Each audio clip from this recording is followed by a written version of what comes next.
आप सभी को नमो बुद्धाय, जय भीम। आज का हमारा ये वीडियो होली के त्योहार पर है। जो हमारे मूल निवासी भाई, हमारे बहुजन समाज के लोग होली का त्योहार मनाते हैं या होलिका दहन में बढ़ चढ़ के हिस्सा लेते हैं, वो इस वीडियो को जरूर देखें। और हाँ, हम किसी से ये नहीं कहते कि आप होली का त्योहार मत मनाइए, लेकिन आप समझिए, इस बात पर विचार करिए, त्योहार का मतलब क्या होता है।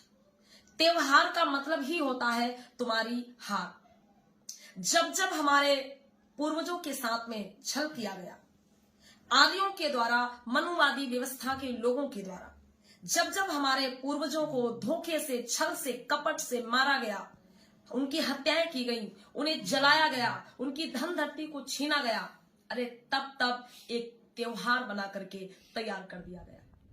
और हमारे पूर्वजों की हार को, उन्हें धोखे से, छल से, कपट से मारा गया, जलाया गया, सताया गया, हराया गया, और उसी हमारे पूर्वजों की हार को एक त्योहार के रूप में बना करके हमारे ही लोगों पर थोप दिया गया। आज हम अपने पूर्वजों की हार को जश्न के रूप में हंसी खुशी के साथ में मनाते चले आ रहे हैं। जो लोग बड़ी हंसी खुशी से होलिका दहन करते हैं और ये कहते हैं कि होलिका राक्षसी थी। मेरे बंधु, इतिहास पढ़िए।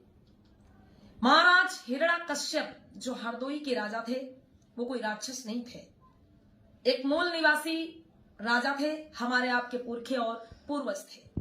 होलिका कोई राक्षसी नहीं थी, महाराज हिरण्याकश्यप की बहन थी, एक राजकुमारी थी, हमारे आपके समाज की एक बहन, एक बेटी थी। धोखे से बहन होलिका की हत्या कर दी गई और आधी रात के बीच में बहन होलिका को जला दिया गया। और जिन आर्य लोगों ने, मनुवादी व्यवस्था के लोगों ने बहन होलिका की हत्या की, बहन होलिका को जलाया, जब उन आर्यों को ये सजा मिली, जब उन मनुवादी व्यवस्था के लोगों को ये सजा मिली, उनके मस्तक पर तलवार की नोक से लिख दिया गया कि ये अबीर हैं, ये कायर हैं, ये बुजदिल हैं, इन्होंने एक बहन, एक बेटी की हत्या करने का काम किया है। और उसके बाद उनके मुख को काला करके पूरे नगर में घुमाया गया, फिर उन्हें कारागार में डाला गया।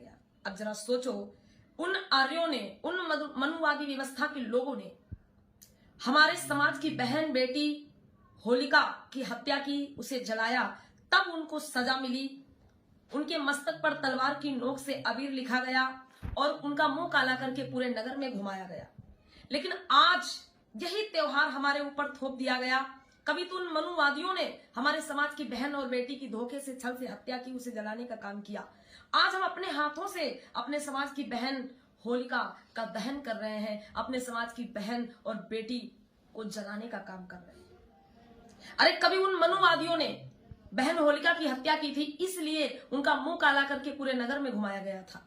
लेकिन आज हम अपने हाथों से अपनी बहन, अपने भाई, अपने चाचा, अपने दादा, अपने माता पिता का मुंह काला करते हैं और पूरे नगर में, पूरे गांव में घूमते हैं।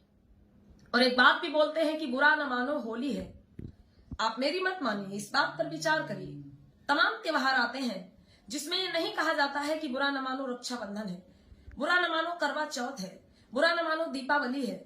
लेकिन जब होली आती है तो होली में ऐसा क्यों कहा जाता है कि बुरा न मानो होली है? इसका मतलब है कि इस दिन कुछ बुरा हुआ था, और इस दिन बुरा यही हुआ था कि हमारे आपके समाज की एक बहन, एक बेटी जो निर्दोष थी, जिसकी कोई गलती नहीं थी, उसकी हत्या कर दी गई और उसे जला दिया गया। तो मेरे बहुजन समाज के लोगों, मेरे मूल निवासी भाइयों बहनों, ये आपसे गुजारिश है, निवेदन है कि पहले आप जानिए, सच्चाई को जानिए, और फिर आप होलिका का दहन करिए। आपको कहां से लगता है कि होलिका बुरी थी? लोग जब होलिका का दहन करते हैं तो लास्ट में जयकारा लगाते हैं, होली माता की जय हो। अगर होलिका बुरी थी तो फिर होली माता की जय क्यों बोली जाती है? और अगर होलिका बुरी नहीं थी तो फिर उसे जलाया क्यों जाता है? आप इस पर विचार करें।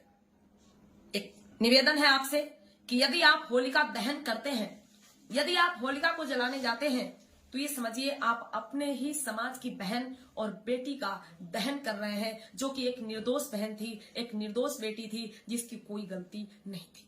इसलिए होलिका का दहन करने से पहले आप एक बार जरूर सोचें।